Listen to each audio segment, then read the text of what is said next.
The ex-convict credits Steve Harvey for changing his life from prison to college graduation. When Steve surprised him at commencement, everyone cried and witnessed proof that it's never too late to transform your life, and that second chances can lead to extraordinary success. It was March 2019, and 34-year-old Marcus Johnson sat in his cell at Pelican Bay State Prison, serving year 8 of a 15-year sentence for armed robbery. He had been in and out of the juvenile justice system since he was 12, joined a gang at 14, and by 22 had committed the crime that would cost him the best years of his life. Marcus had grown up in the roughest part of Oakland, raised by a grandmother who worked 3 jobs to keep him fed and housed. His mother was addicted to crack cocaine, his father was nowhere to be found, and the streets offered the only family structure he had ever known. By the time he was arrested for robbing a convenience store at gunpoint, Marcus believed he was exactly what everyone had always told him. He was a worthless thug, destined for prison or death. For the first 7 years of his sentence, Marcus had been angry, defiant, and convinced that the world owed him something. He got into fights, spent months in solitary confinement, and refused to participate in any rehabilitation programs. He was exactly the kind of prisoner that correctional officers had written off as hopeless. But on that March afternoon in 2019, something happened that would change the trajectory of Marcus's life forever. The prison was showing a Steve Harvey motivational speech on the common room television, something about overcoming adversity and believing in yourself despite your circumstances. Most of the inmates were ignoring the TV, playing cards or talking, but something about Steve's voice made Marcus look up from his book. "I don't care where you come from," Steve was saying, looking directly into the camera. "I don't care what mistakes you've made. I don't care how many times you've failed or how many people have written you off. Your story isn't over yet." Marcus felt something stir inside him that he hadn't felt in years. Note, "You think because you're in a bad situation right now that it defines who you are," Steve continued. "You think because you made some terrible choices that you can't make better ones. You think because society has labeled you that the label has to stick. I'm here to tell you that's a lie." Marcus put down his book and started really listening. "I've been homeless. I've been broke. I've been told I wasn't smart enough, wasn't good enough, wasn't worthy of success. But you know what I learned? The opinion other people have of you doesn't have to become the opinion you have of yourself." Something about Steve's words cut through 8 years of Marcus's anger and reached the young man he had been before prison, before gangs, before he convinced himself he was worthless. "Every day you wake up, you have a choice," Steve said. "You can choose to be a victim of your circumstances, or you can choose to be the architect of your comeback. You can choose to let your past define your future, or you can choose to let your future redefine your past." Marcus felt tears forming in his eyes for the first time since his sentencing. It's not about where you start. It's about where you finish. And you get to decide where you finish. That night, Marcus lay in his bunk, thinking about Steve's words. For 8 years he had been telling himself that his life was over, that he was exactly what the streets had made him, that he would never be anything more than a criminal with a number. But what if that wasn't true? What if Steve Harvey was right? What if he really could choose to be different?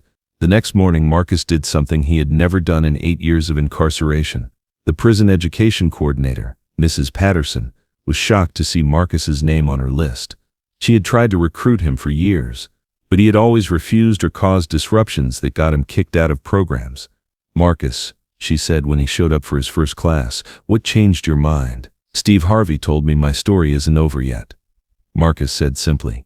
Mrs. Patterson had been working in corrections for 15 years, and she had learned to recognize the difference between inmates who were just going through the motions and those who were genuinely ready to change. Something in Marcus's voice told her he was serious. Over the next 6 months, Marcus threw himself into his education with an intensity that amazed everyone around him.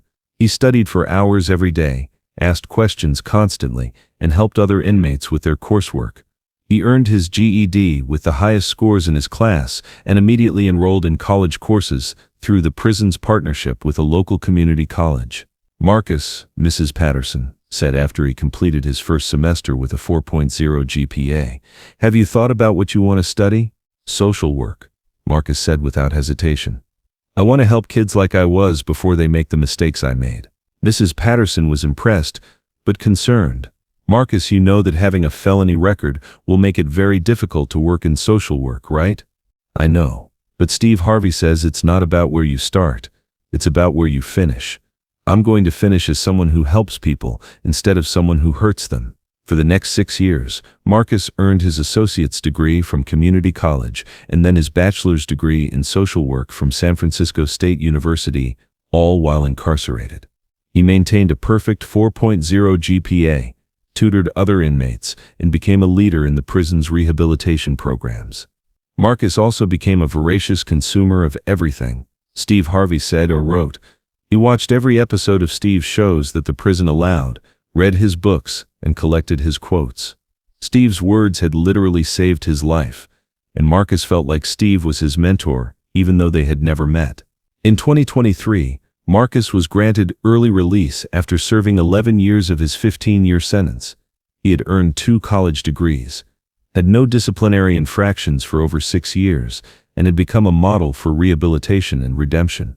But Marcus's biggest challenge was still ahead of him.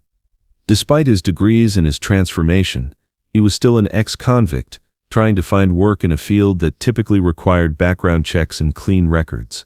For months, Marcus applied for social work positions and was repeatedly rejected as soon as his criminal history was revealed. He began to doubt whether his transformation had been worth it, whether society would ever give him a real second chance. That's when Marcus's former education coordinator, Mrs. Patterson, suggested he write to Steve Harvey. "Marcus," she said, "Steve Harvey inspired your transformation. Maybe he can help you with the next chapter of your story." Marcus wrote a detailed letter to Steve Harvey, explaining his journey from gang member to college graduate, and how Steve's words had literally saved his life and given him purpose.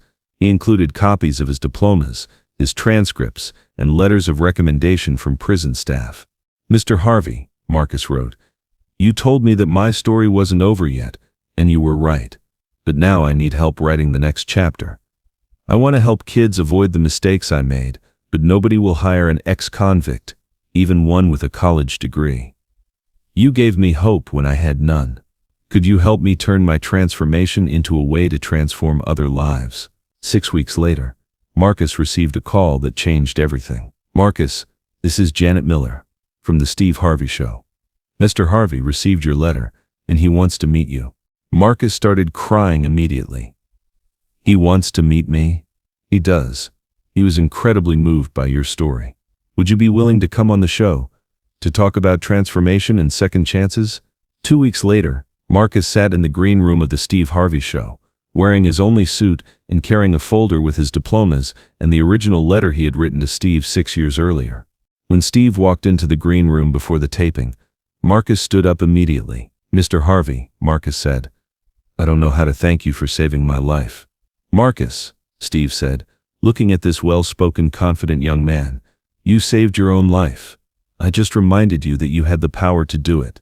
You told me my story wasn't over yet. That changed everything for me. And look at you now, college graduate, ready to help other people. That's not me, Marcus. That's all you." During the interview, Marcus told his story with honesty and humility.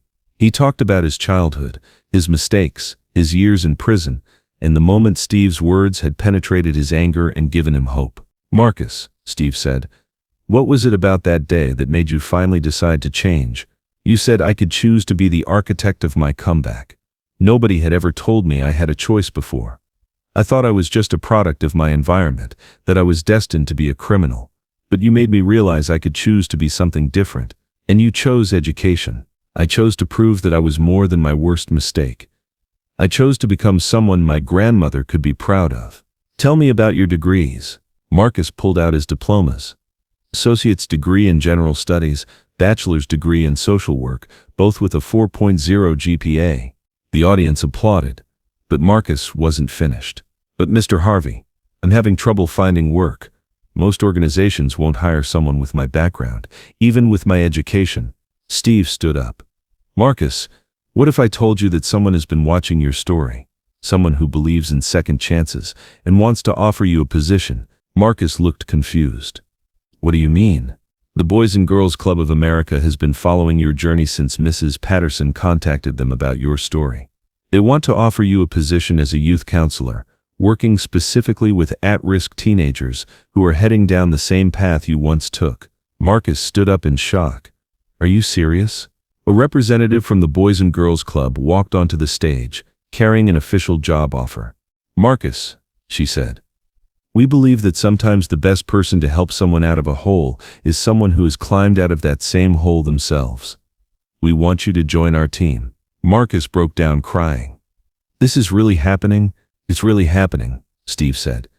You turned your life around and now you get to help other young people do the same thing. But Steve wasn't done with surprises. Marcus, there's one more thing.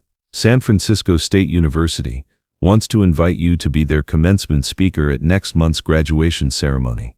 They want you to share your story with other graduates about the power of education to transform lives. Marcus could barely speak. I get to speak at graduation? You get to speak at graduation. From a prison cell to a graduation stage, Marcus, that's the power of choosing to change your story. 6 months later, Marcus returned to the Steve Harvey Show for a follow-up that amazed everyone. He had been working at the Boys and Girls Club for 4 months and had already helped 3 teenagers avoid gang involvement and enroll in college. Marcus, Steve said during the follow-up, how has your life changed since our first interview? Mr. Harvey, I wake up every day knowing that my past doesn't define my future. I work with kids who are exactly where I was, and I get to show them that there's another way. What do you tell them? I tell them what you told me, that their story isn't over yet, that they get to choose what comes next. That one mistake or even several mistakes doesn't have to become their whole story. And how do they respond? Some of them don't believe me at first, just like I didn't believe you at first. But when they see my diplomas, when they hear about my journey, when they realize that I really was where they are now, it gives them hope. Marcus pulled out a photo. This is Jamal. He's 16, was headed toward gang involvement. Now he's in college prep classes and wants to study engineering. This is Maria, 17, was using drugs and skipping school. Now she's clean and wants to become a teacher. Steve looked at the photos with obvious pride. Marcus, you're not just changing your own life anymore. You're changing the trajectory of other lives. That's what you did for me, Mr. Harvey. You changed my trajectory when I thought I was stuck on one path forever. The Convict to College Graduate episode became one of the most inspiring in Steve Harvey Show history, generating thousands of letters from people in difficult circumstances who found hope in Marcus's story. Marcus went on to earn his master's degree in social work while working full-time at the Boys and Girls Club. He also started a nonprofit organization called Second Chapter that provides mentorship and educational support for formerly incarcerated individuals. Steve kept Marcus's original letter on his desk, along with a photo from Marcus's college graduation. It reminded him daily that words have power, that everyone deserves a second chance, and that transformation is possible no matter how far someone has fallen. Marcus taught me that we never know who's listening when we speak words of encouragement, Steve often says. His transformation didn't start when he got out of prison. It started when he decided to believe that he was worth more than his mistakes. Today, Marcus Johnson is pursuing his PhD in social work and has helped over 200 at-risk youth avoid incarceration and pursue education. His story has become a national example of the power of prison education and second chances. If this incredible story of transformation and the power of believing in second chances moved you, please subscribe and hit that thumbs up button. Share this video with someone who needs to know that it's never too late to change their story and that education can be the key to any comeback. Have you ever had someone's words change the direction of your life? Let us know in the comments, and don't forget to ring that notification bell for more amazing stories about the power of choosing to transform your life.